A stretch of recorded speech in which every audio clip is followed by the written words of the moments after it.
Merci, Monsieur Malabave. Alors, effectivement, il me revient d'introduire cette séquence d'ouverture du fait de l'absence très temporaire de Madame le maire qui devrait nous rejoindre.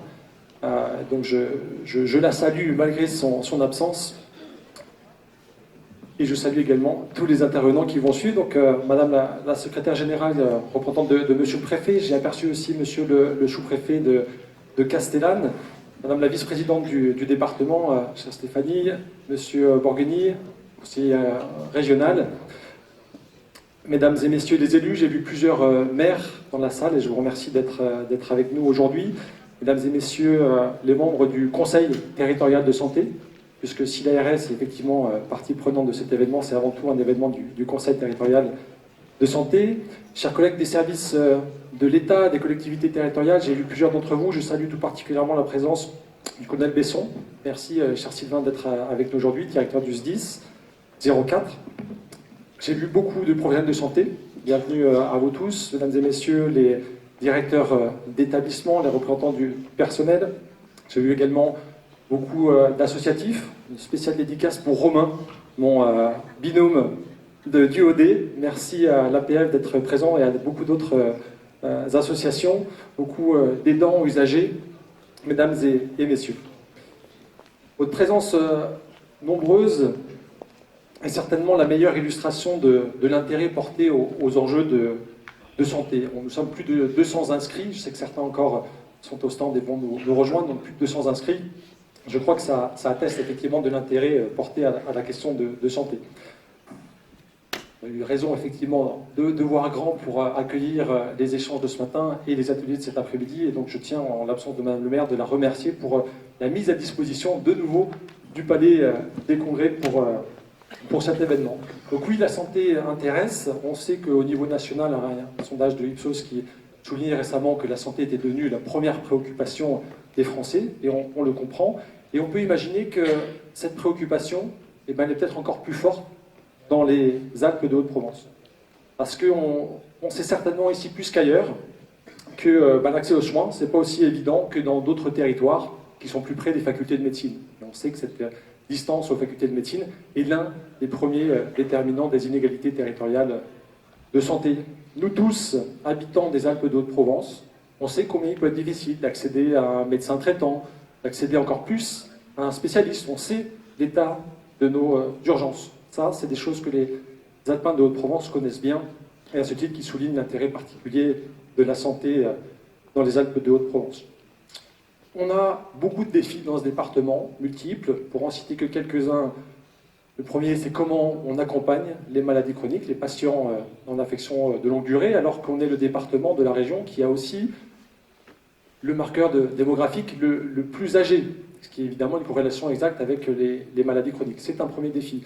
Un autre défi, c'est d'arriver en tout point du département, en tout instant, d'avoir le bon soin. Donc, bon soin non programmé notamment, alors même qu'on est le département, je le rappelle, le plus grand de la région, également le moins dense. Alors croyez-moi bien, je minimiserai jamais les défis de santé auxquels est confronté ce département, d'autant qu'à titre personnel, habitant du département, je les vis moi-même. Pour autant, étant également habitant de ce département, je sais combien on a des atouts pour relever ces défis. Un département, Madame la vice-présidente ne me démentira pas, qui est plébiscité dans beaucoup d'études nationales pour sa qualité de vie, on a de nombreux atouts. Un autre atout, ce sont ces acteurs, ce sont vous tous, nous tous, acteurs de santé, usagers de la santé.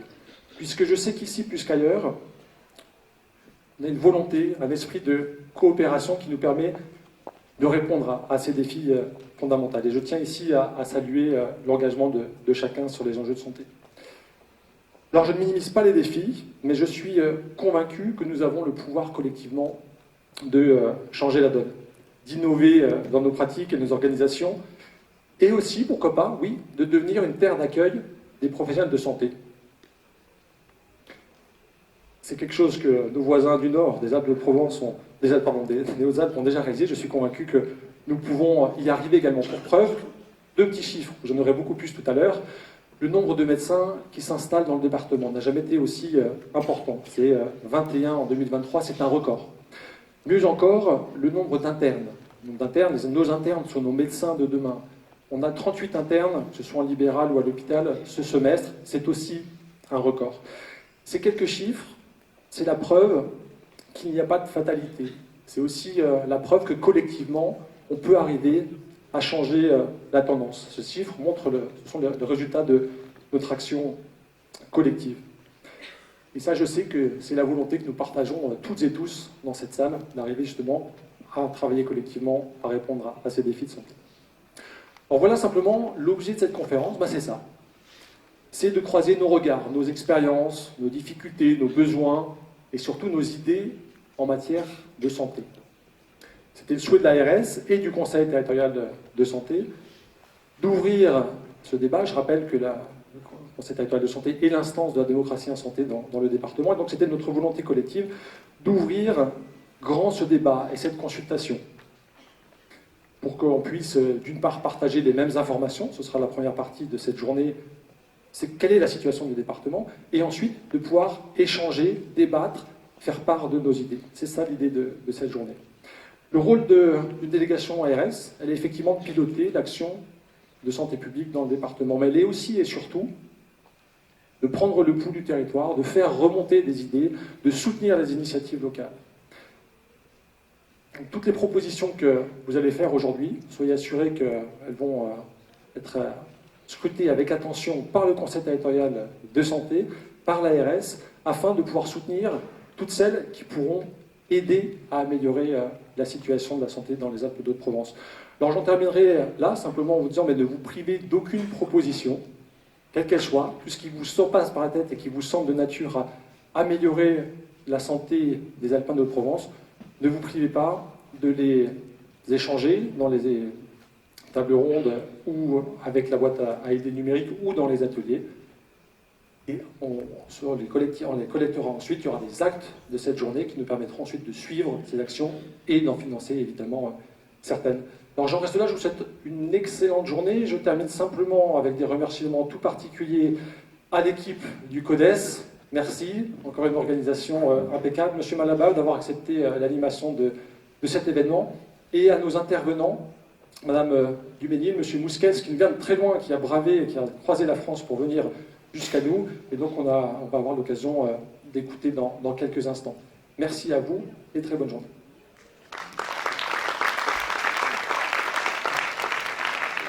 Merci, Monsieur le Directeur. Représentant le Conseil départemental des Alpes de Haute-Provence, dont elle est vice-présidente déléguée au sanitaire et au social, Madame Stéphanie Colombero. Merci, bonjour à toutes et à tous. Je ne vais pas refaire le protocole, mais bien chers tous en vos grades et qualités. Je suis très heureuse aujourd'hui de représenter la présidente du conseil départemental, Eliane Bareil, qui vous prie de l'excuser. Elle ne pouvait pas être là ce matin, mais vous pouvez compter sur son engagement plein et sincère sur cette question de la santé. En effet, l'accès aux soins est une préoccupation, comme l'a dit M. Bertrand Bijou-Duval, une préoccupation majeure pour tous nos concitoyens, et plus particulièrement pour les publics que nous accompagnons. En tant que chef de file de l'action sociale et des solidarités, nous constatons chaque jour que l'accès aux soins sur notre territoire est un frein pour le maintien à domicile de nos aînés, pour le maintien à domicile des personnes en situation de handicap, mais aussi un frein à l'emploi et à l'inclusion pour les personnes les plus éloignées et les plus vulnérables. Notre territoire départemental est très étendu et en grande majorité rural, ne facilite pas non plus l'accès aux soins, avec de nombreux kilomètres à parcourir pour aller chez un professionnel, mais aussi pour les professionnels de santé et de l'accompagnement pour aller au domicile des usagers. Nos services territoriaux, au travers de nos centres médico-sociaux, sont très sensibles, et en tout cas c'est une vraie volonté politique d'être au plus proche de tous les secteurs et de tous les territoires du département. Nous soutenons également le SDIS, je salue le colonel qui est là, mais le SDIS qui est aussi présent au travers de ces casernes, au plus près de tous nos habitants du territoire. C'est donc soucieux des évolutions démographiques, médicales et de la couverture de notre département que nous avons réuni en 2023 à l'hôtel du département tous les acteurs du territoire autour d'une grande table ronde pour lutter contre les déserts médicaux. Et je peux vous dire que c'est là que nous voyons la richesse de notre territoire à taille humaine. Bien sûr, l'ARS et la CPAM étaient présents, mais également des élus et représentants de la région, des collectivités, des communautés de communes, des agglos, des mairies, les représentants des ordres professionnels, les professionnels de santé, les CPTS, les maisons de santé, etc. Donc tous réunis pour trouver des réponses, chacun à son niveau. Et ce sera d'ailleurs le sujet d'une table ronde aujourd'hui, ce matin, que de valoriser les initiatives locales et dynamiques qui existent sur le territoire. Le département a alors lancé un diagnostic départemental qui a mis en lumière une évolution des pratiques médicales que nous connaissions déjà, mais aussi des zones sous-dotées en présence médicale. C'est pourquoi nous avons lancé la création d'un centre départemental de santé qui ouvrira en janvier 2025 à Digne, mais j'aurai également l'occasion de vous en parler tout à l'heure. Nous avons également intensifié nos aides internes afin d'encourager à venir dans notre irrésistible département. Et nous sommes tous conscients que nous devons œuvrer et rendre notre territoire attractif. Attractif afin de donner envie aux nouveaux professionnels de venir s'installer dans notre département. Pour cela, le département est également pleinement engagé aux côtés des autres collectivités afin de proposer des réponses aux problèmes de mobilité, de logement, d'infrastructures sportives et de loisirs, des moyens de garde. Donc je tiens à saluer vraiment en premier aujourd'hui cette dynamique partenariale qui est, au travers de votre présence également aujourd'hui, très riche. Et j'espère que cette journée sera l'occasion d'en créer de nouvelles. Je vous souhaite à tous et à toutes une belle journée. Merci.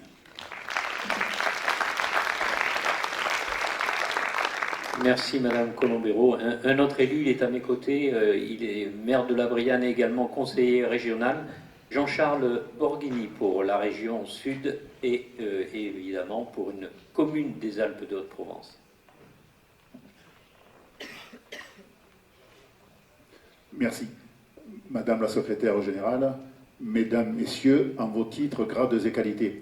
C'est vraiment avec beaucoup de plaisir ce matin que je suis devant vous pour représenter le président Renaud Muselier, président de la région Sud-Provence-Alpes-Côte d'Azur. Si vous me le permettez, avant de dérouler mon discours officiel de la région, je vais prendre deux autres casquettes. Alors effectivement, en tant que maire de la Brianne et en tant que conseiller communautaire de l'agglomération de Manosque, Durance, Luberon, Verdon agglomération. Alors la première chose, donc la Brianne, nous allons accueillir un centre de santé. On a remis les clés hier et ça va ouvrir début janvier. Je voulais souligner en tant que maire le travail de partenariat efficace, construit, bénéfique entre les services de l'État au titre d'une dotation dite de la DETR, avec l'ARS, avec une subvention, et au titre de la région. La petite différence est payée par un emprunt que l'on fait. Voilà, je voulais souligner ça parce qu'il se passe de belles choses. Alors, je vous avoue que ce n'est pas facile parce que il faut tout mettre en synergie. On y est arrivé et voilà, ça va ouvrir donc début janvier. Je dis ça aussi et il ne faut surtout pas mettre les communes, et on est beaucoup de maires dans la salle, il ne faut pas mettre les communes en concurrence. Parce que, alors, est-ce que ça sert de faire un pont d'or? Est-ce que c'est bien utile, etc. La Brianne, Manosque, on ne sera jamais en concurrence, et je parle bien de concurrence, avec par exemple Barcelonnette ou Castellane. Mais effectivement, on se doit de travailler en concertation, en coopération, et ne surtout pas mettre les collectivités en concurrence, parce qu'on est vraiment là pour parler de santé. Ça, c'était la première chose. La deuxième chose, en tant que conseiller communautaire à Manosque, au titre de la DLVA. Et vous savez qu'à côté de l'hôpital, il y a un institut de formation. Et grosso modo, les loyers sont très très chers. Alors en fait, il a été proposé à un conseil d'agglomération que toutes les communes, donc nous sommes 25 communes, plus la DLVA, participent à l'agrandissement de l'hôpital. Au-dessus, là, il va y avoir des travaux pour baser cet institut à Manosque. Donc toutes les communes ont dit oui, la DLVA a dit oui, il va y avoir des financements en région, etc., etc. Donc là, nous sommes en train aussi de construire le futur. Pour former, il faut des locaux pour mettre les formateurs et mettre les gens. Voilà. Je voulais insister sur ces deux éléments parce que c'est très important de le signaler. C'était aussi pour le porter à votre connaissance. Et donc bientôt à Manosque, il y aura cet institut de formation à Côte-Trinque, sur l'hôpital, avec des financements locaux, donc des LVA, la commune de Manosque et des communes, donc des petites communes, plus l'aide de la région, etc., de l'État et de l'ARS et des autres partenaires. Voilà, je voulais mettre un focus là-dessus pour pour vous dire voilà, qu'on arrive quand même à faire des choses très intéressantes. Au niveau de la région participe et finance les 2 instituts de formation. Vous savez qu'il y a, je viens de le dire, à Manosque, plus il y en a un à Digne, à l'hôpital, et donc il y a des financements importants. Alors je ne vous donne pas les montants parce qu'on parle en millions d'euros, mais il y a un travail vraiment de qualité, un travail de fond avec des équipes pédagogiques et je peux le dire en tant qu'ancien chef d'établissement, de très forte qualité, de très grande qualité. Les résultats aux examens sont proches des 100%. Et ensuite, on sait que toutes ces personnes formées peuvent rester sur le territoire. On a parlé tout à l'heure d'attractivité, et il faut aussi former les gens. Alors il y a aussi des formations d'ambulanciers, des IFAS, etc. Mais ça se passe sur nos territoires, ça se passe à Manosque, et ça se passe à Digne-les-Bains. Et alors c'est modeste, mais j'ai eu plaisir dernièrement à remettre aux étudiants et aux étudiantes le kit de début de formation, qui comprend des blouses, des chaussures, le petit logiciel pour les doses médicamenteuses. Voilà, donc ça c'est du concret, et on sait que pour les étudiants, recevoir ce kit, ça permet d'augmenter, alors c'est modeste, mais ça permet d'augmenter un peu leur pouvoir d'achat, parce que c'est vraiment un kit qui est offert par la région à ses étudiants et ses étudiantes. Voilà, par rapport à ces éléments. Au niveau de la région, vous savez que la santé, c'est un axe fort, c'est un axe majeur, au même titre que les lycées, que l'accompagnement des communes, par exemple. La politique de lutte contre les déserts médicaux regroupe sous forme d'un kit une palette de dispositifs, d'aides et d'outils en faveur de l'aménagement solidaire des territoires en matière d'accès aux soins.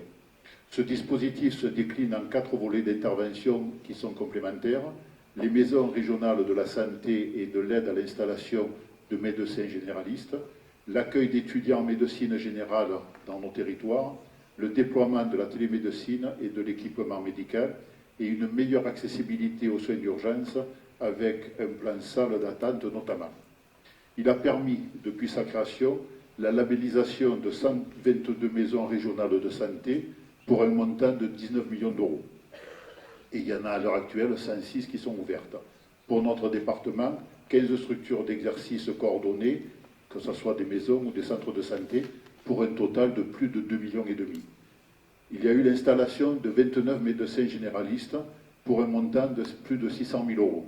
Pour notre département, 3 médecins généralistes ont bénéficié d'une aide à l'installation sur des communes telles que Villeneuve, Sisteron, Céreste, pour un montant de plus de 50 000 euros. Il y a un cofinancement, et je parlais tout à l'heure de partenariat, entre l'ARS et la région, qui a permis 235 bourses de stage aux internes inscrits en diplôme d'études spécialisées de médecine générale pour un montant de plus de 600 000 euros. Et pour les Alpes-de-Haute-Provence, pour notre département, 25 internes ont bénéficié de cette bourse. Il y a aussi un fort axe au niveau de la modernisation des établissements publics de santé. C'est inscrit dans le volet santé pour le contrat d'avenir qui est de 2021 à 2027, avec des financements d'opérations d'investissement dans les établissements de santé. Nous pourrons noter pour les Alpes-de-Haute-Provence le centre hospitalier Lumière de Riez pour l'opération de reconstruction partielle et la rénovation de l'EHPAD pour un montant de 1,5 million. Le centre hospitalier de Manosque pour l'extension et la création de 10 lits de soins palliatifs pour un montant de 1 million d'euros. Et le centre hospitalier de Digne pour l'opération d'extension de la réanimation pour un montant proposé d'1 million d'euros. Alors effectivement, ces montants sont assez importants, mais je crois qu'il faut quand même le ressouligner parce que c'est notre argent, c'est votre argent, c'est notre argent.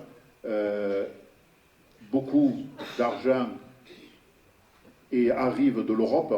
Alors je ne vais pas vous parler du FEDER, etc., mais il faut savoir qu'il y a beaucoup d'argent qui arrive de l'Europe. Et c'est vrai que c'est aussi un axe à privilégier. Et en gros, la région est une des régions qui capte le plus de fonds au niveau de l'Europe. Je voulais quand même le repréciser ici devant vous. Voilà, par rapport à cette journée, alors effectivement, ça a été dit tout à l'heure, c'est la première conférence. Je suis certain qu'elle va être très riche avec toutes les tables rondes, toutes les expositions et les différents stands. Il y en aura certainement d'autres dans le futur. En tout cas, félicitations à tous les organisateurs. Et effectivement, le public, vous êtes très nombreux ce matin devant nous. J'allais dire, rien que le nombre que vous êtes souligne l'intérêt de cette conférence. Voilà, on m'a dit de faire court, donc je vais m'arrêter. Par avance, je m'excuse de ne pas pouvoir rester avec vous sur la matinée et la journée, voilà, parce qu'effectivement, vous l'avez entendu, je suis aussi maire de la Brianne et c'est surtout que j'ai une autre représentation pour le conseil régional. Voilà, je vais devoir m'excuser et m'en aller, mais en tout cas, bonne journée à toutes et à tous et surtout un excellent travail. Merci. Merci, Monsieur Bourdini. Une information extrêmement concrète avant de clore cette introduction. Il y a une moto Yamaha X-Max immatriculée FW 667BL qui bloque un accès du Palais des Congrès. Le conducteur ou la conductrice est prié de bien vouloir faire le ménage à ce niveau-là. Merci beaucoup. On va demander à la secrétaire générale de la préfecture des Alpes de Haute-Provence, Chloé de Melenard, de clôturer cet instant. Presque, on s'était entraîné à prononcer mon nom. Veuillez nous le rappeler tous ensemble. Comment prononce-t-on votre nom, s'il vous plaît? Bonjour à tous, je suis Chloé de Melenard, secrétaire générale de la préfecture et sous-préfète de l'arrondissement de Digne-les-Bains. Merci beaucoup, la parole est à vous. Merci beaucoup. La santé est un enjeu tellement important qu'elle mérite plus que des discours. Et je vous dis ça au moment où je m'apprête justement à clôturer l'exercice auquel se sont essayés tous les orateurs avant moi. La santé nécessite donc que tous les acteurs y travaillent ensemble, en sortant des logiques de clocher et d'opposition entre les différentes parties prenantes, parce qu'elle mérite un engagement collectif et surtout des axes forts. Et au-delà des paroles, la vocation de cette journée, c'est de travailler ensemble. Travailler pour trouver des solutions, continuer à partager, à discuter, pour aboutir à des issues positives aux difficultés que nous rencontrons aujourd'hui. En disant cela, j'ose vous dire que nous devons regarder la réalité en face, accepter évidemment que nous faisons face à d'immenses difficultés, car le défi est complexe. Regarder la réalité en face, c'est aussi vous la restituer sans trop d'angélisme, mais sans trop de défaitisme non plus. Nos difficultés ne doivent pas faire oublier nos points positifs, et il y en a, certains d'entre eux ont été rappelés avant moi, et ces réussites et points forts ne doivent pas non plus occulter tous les défis, tous les obstacles que nous avons encore à surmonter ensemble. En fait, nous devons aujourd'hui saisir notre courage, accepter que les difficultés d'aujourd'hui ne sont pas non plus simplement liées à une question de démographie médicale. Parce que les difficultés d'accès aux soins ne sont pas simplement la conséquence d'un manque de médecins. C'est la conjonction d'une pluralité de facteurs, et c'est pour cela que le sujet est si complexe. Nous vivons dans une société qui évolue, la population vieillit. Une autre partie de la population vit dans un monde de réseaux sociaux et d'immédiateté, et tout ceci crée des besoins de santé qui sont en constante évolution. À l'hôpital et dans les cabinets, les usages du numérique, la traçabilité juridique, les indicateurs qualité, les mécanismes de tarification et l'évolution du rapport aux patients font que ce sont de nouvelles façons de faire de la médecine. Chez les médecins, la volonté de concilier la vie professionnelle et la vie familiale, l'envie de réduire les temps de trajet, souhaiter ne plus trop travailler de nuit, en fait, la médecine de nos grands-parents n'existe plus. Et tout ça, nous devons l'accepter. La situation que nous vivons n'est pas vraiment une crise aiguë. C'est l'aboutissement d'un long processus de transformation et de mutation du système de santé. Je suis venue vous dire que l'un de nos principaux objectifs, c'est le travail en équipe. Parce que des idées, on en a déjà, on en a beaucoup. Elles sont issues du CNR Santé, de nos échanges au quotidien et de la mission Braun, la mission menée par l'ancien ministre de la Santé. On y reviendra, j'imagine, au cours de la journée. Nous savons notamment qu'il nous faut améliorer nos modes d'organisation, nos modes de communication ensemble. Donc des idées, on en a. Des financements, on en a. On l'a évoqué juste avant moi. L'exemple typique, c'est le financement des maisons de santé et des centres de santé sur le territoire. Alors on a évidemment évoqué l'exemple de la Brianne, il y en a d'autres. J'ai croisé le maire d'Aiglun tout à l'heure, à Volonne, une inauguration récente également. Des idées, on en a, des financements, on en a, des professionnels engagés, motivés, efficaces, on en a aussi. Et justement, je n'accepte pas la remise en cause systématique des professionnels de santé dans les difficultés que rencontre le système actuellement. Je tiens vraiment à saluer aujourd'hui, en ouverture de cette journée, l'ensemble des équipes qui travaillent pour tenter d'offrir le meilleur service de santé possible à l'ensemble de nos concitoyens. Alors je pense évidemment aux médecins, aux infirmières, aux personnels paramédicaux, mais aussi à tous les agents de service, d'entretien, de restauration, et aux personnels administratifs qui sont parfois les oubliés de l'hôpital et du système de santé en général. Merci à eux. Je salue également Gilles Dufour, nouveau directeur du GHT tout récemment arrivé, qui est déjà pleinement engagé dans la démarche. Bon courage et bonne chance à lui dans la mission passionnante, mais difficile qui l'attend. Jouer le collectif, c'est aussi s'adapter aux besoins actuels du territoire, y mettre les moyens en face. Je ne veux plus entendre le discours de fatalité qu'on a trop souvent entendu. Parce que non, nous n'avons pas encore tout essayé. Alors aujourd'hui, que faire? Il nous faut oser. Oser tenter des expérimentations. Oser bouger les lignes que pour l'instant on a eu trop peur de bouger. Oser parfois ne pas faire plaisir. Mais oser surmonter les blocages et avancer. Le collectif, ça doit rester notre modalité de travail. Bravo donc et merci à l'ARS et au CODES pour toute cette journée qui va s'avérer passionnante. La problématique est partagée, vous le savez. Préfet, directeur général de l'ARS travaillent main dans la main avec l'ensemble des acteurs et partenaires des collectivités, établissements de santé, le SDIS, les associations. Car le sujet de la santé n'est pas un sujet de compétence. C'est un sujet de responsabilité collective et de responsabilité partagée. La santé, vous le savez, est au cœur des priorités du gouvernement et c'est l'exemple même d'une politique qui doit être menée par des approches coordonnées. Voilà, mesdames et messieurs, le message que je voulais vous passer ce matin en ouverture de la journée et vous dire que malgré les défis et les difficultés, nos approches coordonnées, collectives, nourries par le dynamisme et l'enthousiasme des collectivités de travail, nous permettront d'identifier aujourd'hui des solutions innovantes, de les ajouter à celles qu'on a déjà partagées hier et de conforter la place des Alpes de Haute-Provence comme un véritable laboratoire d'innovation et d'expérimentation publique. Vous pourrez compter sur mon engagement et sur l'engagement de l'État à vos côtés pour atteindre ces objectifs. Je vous souhaite une très belle journée de travail et je vous remercie.